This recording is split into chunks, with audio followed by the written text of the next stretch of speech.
everyone, good day! Are you excited about our discussion we get to have today? And that's exactly what is this all about. That's why I need all of you to pay attention and listen carefully. Today, we will discussing about the Republic Act number 8491, which is the flag and heraldic code of the Philippines. What is Republic Act number 8491? It is an act prescribing the code of the national flag, anthem, motto, coat of arms, and other heraldic items and devices of the Philippines. It is a law that has been enacted by the Philippines Congress and signed into the law by the President of the Philippines. These laws are officially numbered and categorized by the government for ease of reference.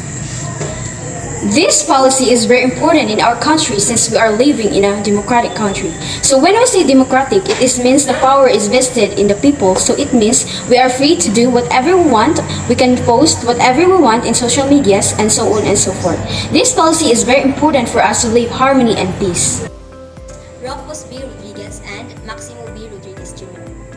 It was originally introduced as House Bill 4199, approved on February 12, 1998, signed by Roberto P. Nazareno, Secretary General House Representatives, signed by Hazel P. Gakutan, Secretary of the Senate, signed by Fidel V. Ramos, President of the Philippines.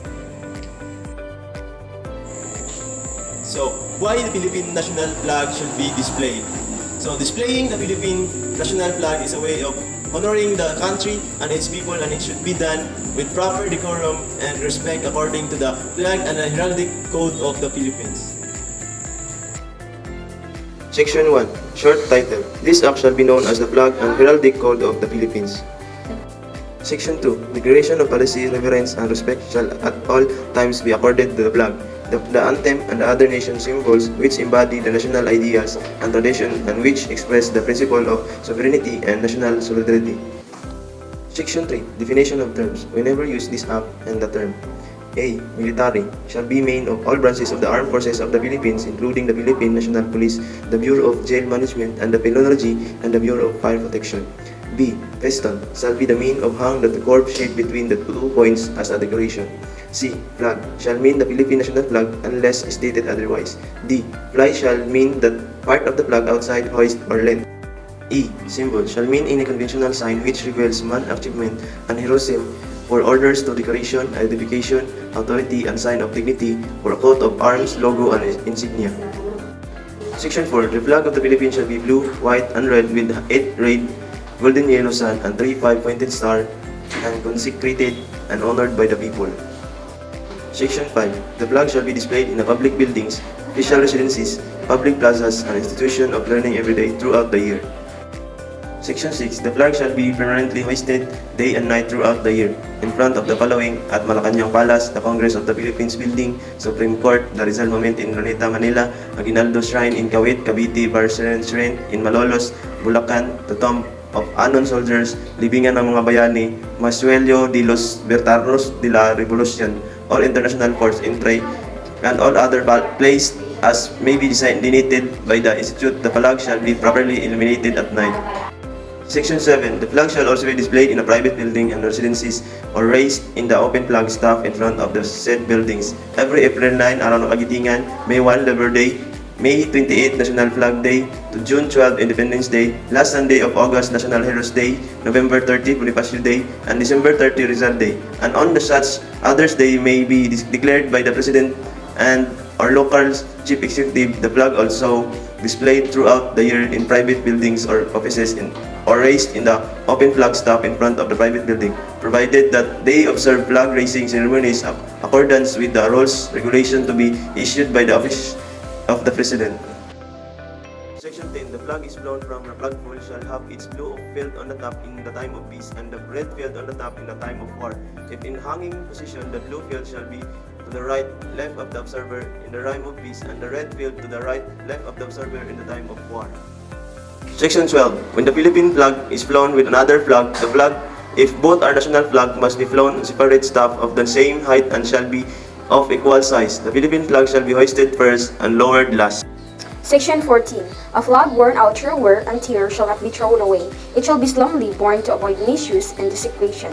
The flag shall be replaced immediately when it begins to show signs Section 15. The flag shall be raised at sunrise and lowered at the sunset. It shall be on the mast at the start of official's office hour, shall remain flying throughout the day.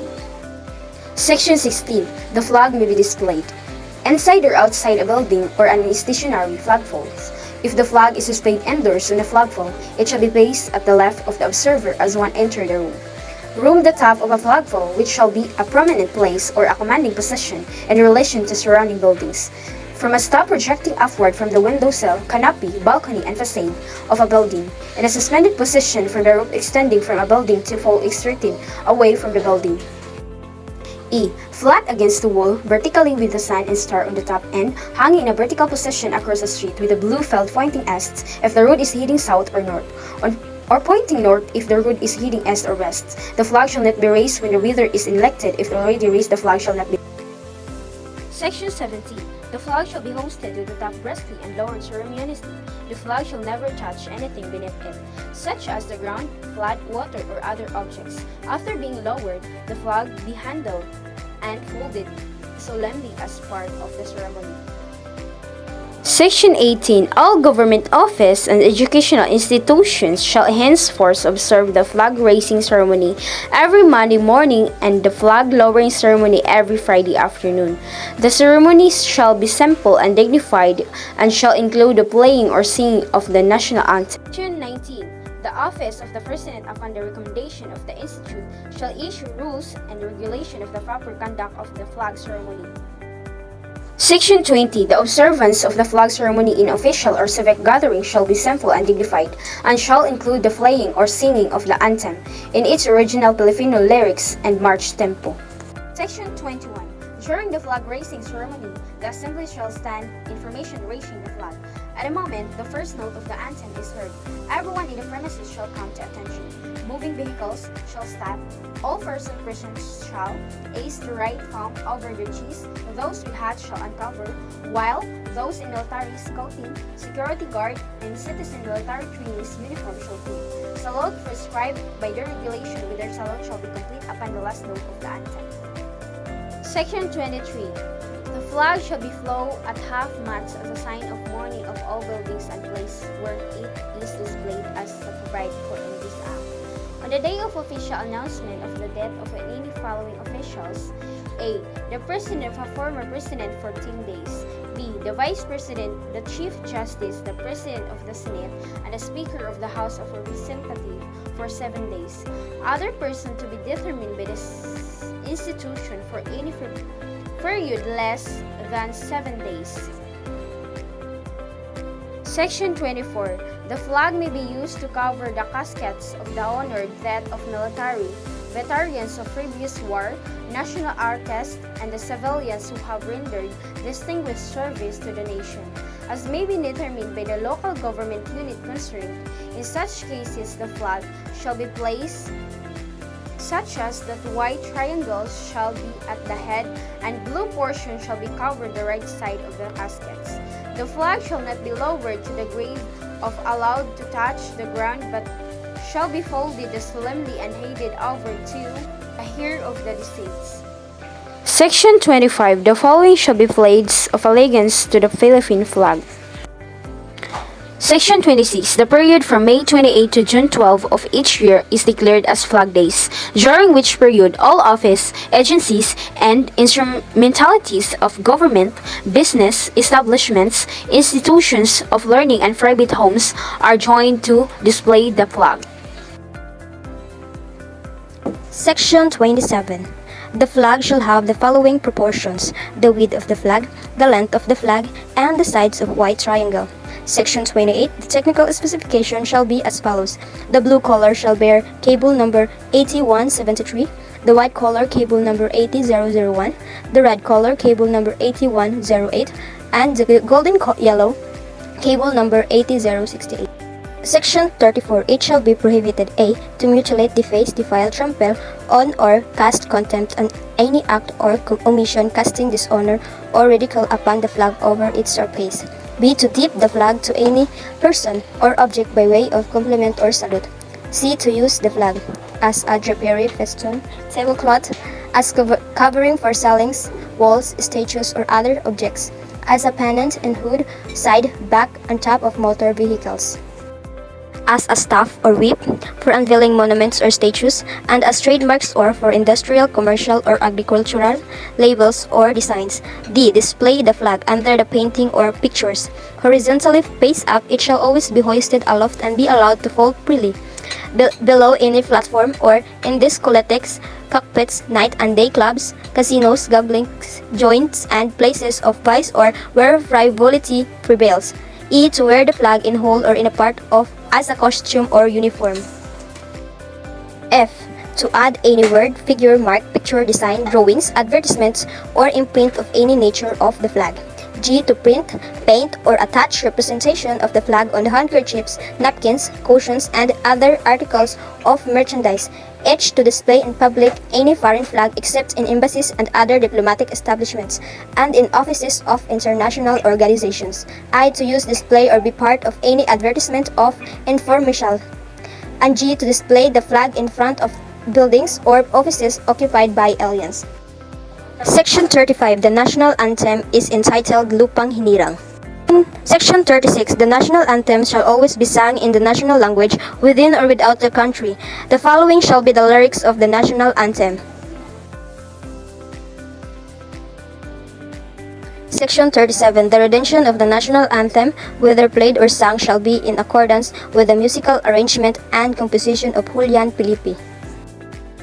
Section 40. The national motto shall be Makadiyos, Makatao, Makakalikasan, at Makabansa. Section 41. The national coat of arms shall have pale waist of 2 pieces, azuri and gules, a sheaf argent studded with 3 mulets equidistant from each other, and in point of honor, a void argent over all the sun, rayonant with 8 minor laser rays beneath shall be the scroll with the words Republika ng Pilipinas inscribed thereon. Section 42. The greatest cell shall be circular in form with the arms as described in preceding section, but without the scroll and inscription thereon. Surrounding the whole shall be doubled marginal circle within which shall appear the words Republika ng Pilipinas for the purpose of placing is the great cell. The color of the arms shall not be dimmed. Essential but texture representation must be used. Section 48. Failure or refusal to observe the provision of this Act and any violation of the corresponding rules and regulation issued by the Office of the President shall, after proper notice and hearing, be penalized by public censure, which shall be published at least at once in a newspaper of general circulation. The Department of Education, Culture, and Sports and the Commission of Higher Education, upon the recommendation of the Institute and after the proper notice and hearing, shall cause the cancellation of recognition of permit of any private educational institution which fails or refuses to observe the provision of this Act for the second time. Section 50. Any person or judicial entity which violates any of the provision of this Act shall, upon conviction, be punished by a fine of not less than 5,000 pesos, not more than 20,000 pesos, or by imprisonment for not more than 1 year, or both such fine and imprisonment, at the discretion of the court. Provided that for any second and additional offenses, both fine and imprisonment shall always be imposed, provided that in the case violation is committed by a juridical person, its president or chief executive officer thereof shall be liable. The Institute shall issue the necessary rules and regulations to implement provision of this Act within 90 days after effectivity. The Institute shall submit its rules and regulations to the Office of the President and the Congress of the Philippines.